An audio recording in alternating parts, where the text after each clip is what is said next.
Most of the children at this orphanage have seen the war in East Ukraine firsthand and are now living in the aftermath. One of the highlights of their day includes a visit from soldiers who are bringing supplies. The boxes are packed to the brim with apples and the bags are filled with potatoes. The orphanage depends on volunteer initiatives like this one to provide nearly 60% of its food supply. It's also overcrowded. It houses over 130 children, even though its maximum capacity is 80. Because of a lack of state funds, the staff tells us the children won't see meat or fish for months at a time.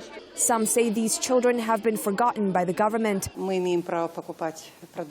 have the right to buy products for a special price, but because there's a war, the prices change, and we have to apply for documents, and sometimes they aren't signed on time. Sometimes we don't even have vegetables. The problems orphans are facing are nothing new in Ukraine. Nearly 95,000 children of the country's 8 million have either been abandoned or cast adrift.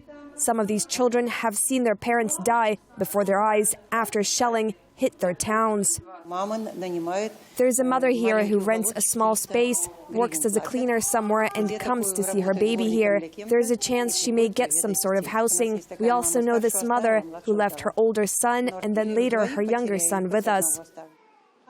Some parents have been left with nothing as a result of the 18-month-old conflict in Ukraine between Ukrainian forces and Russian-backed militants. They have no choice but to hand over their children to centers like this one.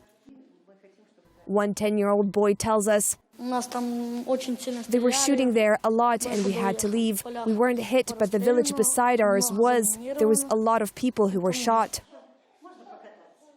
Apart from being underfunded, orphanages in Ukraine have a troubling reputation. According to a 3-year investigation by NGO Disability Rights International, children in care homes are at risk of being trafficked for sex and labor. And these problems have only been amplified by war.